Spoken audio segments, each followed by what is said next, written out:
Today's topic is getting honest. My name is Ted Burnett. It's Sunday, June 29th, 2014. I'm standing on the banks of the Mobile Bay in Fairhope, Alabama. Today's talk is part 3 on getting honest, its benefits and liabilities. This is the third part in a 3-part series. In part 2, I discussed the concept of integrity, dignity, and sanity to explain how we become dishonest as children in order to cope and survive with the insanity occurring in our home, at church, at school, and in our society. Along the way, how we lose our innocence as children.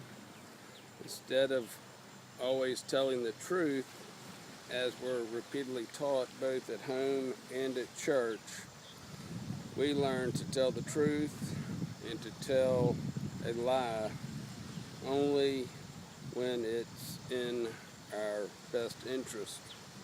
This often served us well in the short run because it got the heat off, but never in the long run.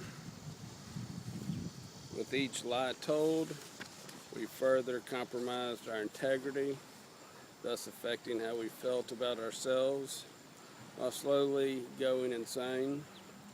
Lying stresses all of our relationships as we no longer choose to live in reality, and we become unable to face the truth or solve our own problems in a timely manner. Out of fear, we learn to procrastinate, and our problems grow. Our ego can no longer discern the truth from fiction. To cope with our growing insanity, our pain and suffering, we pick up and consume a drug or drugs of choice. Most of us go to our grave insane, but for the lucky few, we experience a spiritual bankruptcy and a rebirth. We get a second chance at life, at living in the now. For me, this occurred at the age of 18 while getting sober, and it took hold only after getting caught in a lie of my own making. From there, I set out to live an honest life, regardless of the consequences. With the ego developed and the mind in an unconscious state, lying can become automatic for some of us, for most of us. The state of awakening, becoming conscious again, is a slow process. We may be honest about certain aspects of our life, such as freely admitting to a drug habit once it becomes public knowledge, while still being secretive about other aspects of our life, such as our past behavior or another act of addiction, which we may be ashamed of. Keeping these secrets buried continues to affect our daily life, our behavior, and our relationships with all others. The pathway to honesty is to first reclaim our sanity, to get honest about our past and our present. Every time we tell the truth about ourselves, we reclaim a little bit of our dignity and a little bit of our integrity. With time and clean history, we're no longer living a lie. We start feeling better about ourselves. We slowly reclaim our integrity, our wholeness. We become a healthier member of a still very sick society. In time, we reclaim our life, our liberty, and our happiness. We become free, living for ourselves, creating a life that we love while pursuing our dreams. What does that actually look like? I've been living a spiritual life for the past 25 years. No life is free of problems or crisis. Mine surely hasn't been. For much of those early years, my life was a constant struggle. I spent 5 years in college, Due to my alcoholism and dyslexia, I chose to remain sober in order to get my degree. For me, drinking and going to school were not compatible. Had I drank in college, I would have surely flunked out. With great effort, I finished Auburn making C's. I had hoped that the corporate world would prove more to my liking, but it didn't. As a sales rep, I quickly grew bored with the work, and my dyslexia caused me to make mistakes that caught the attention of the higher-ups. I underperformed in every job that I had, starting at the age of 25, and for the next 9 years, I worked for 7 different firms, both large and small, getting fired 4 times.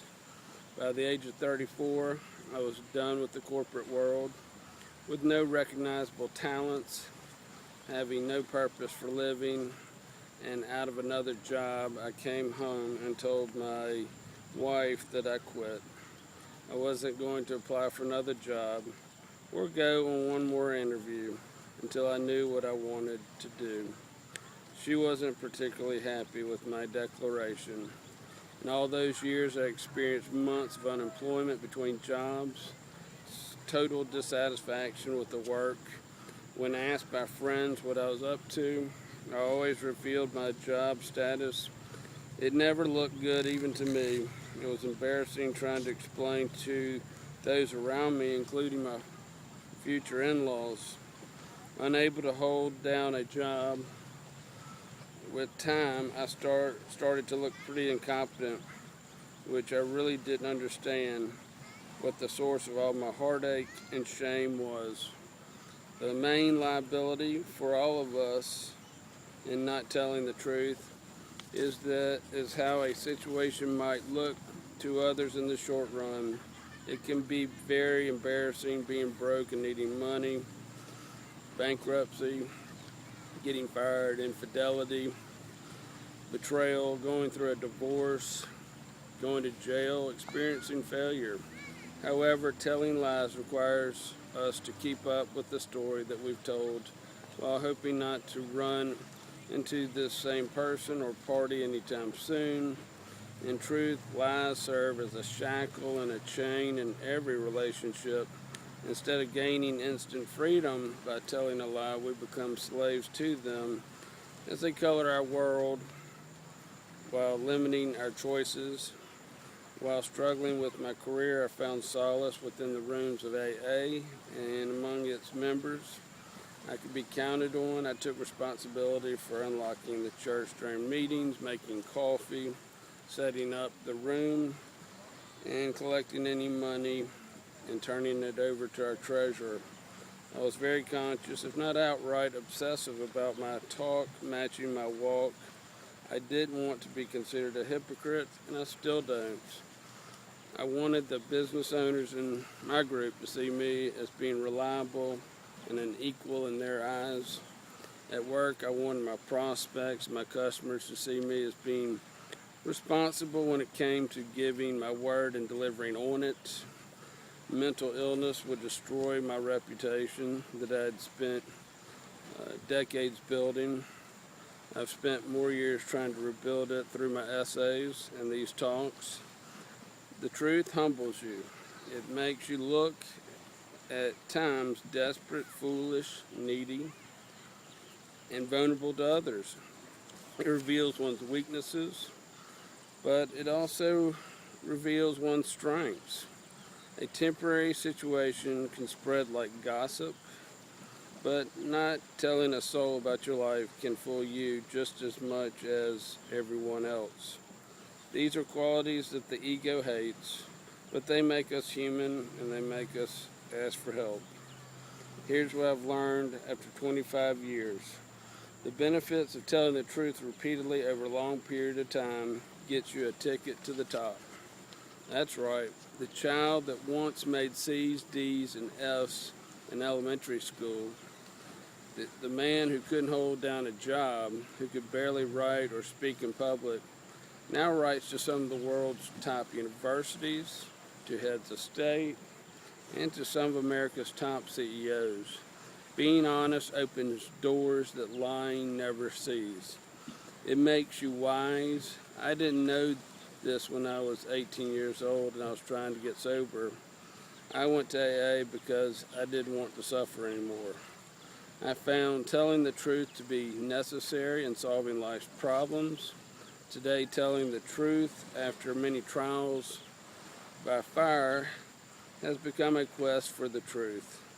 I want to understand how the world works. I want to understand how to best solve a new problem, the quickest, cheapest, and the easiest way.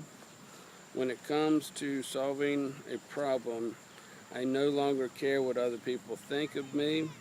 If I have to ask for help, then so be it. I would rather be saved than out of pride go down with the ship. This is the end of today's talk on getting honest, the benefits and liabilities. I hope you're finding these talks helpful.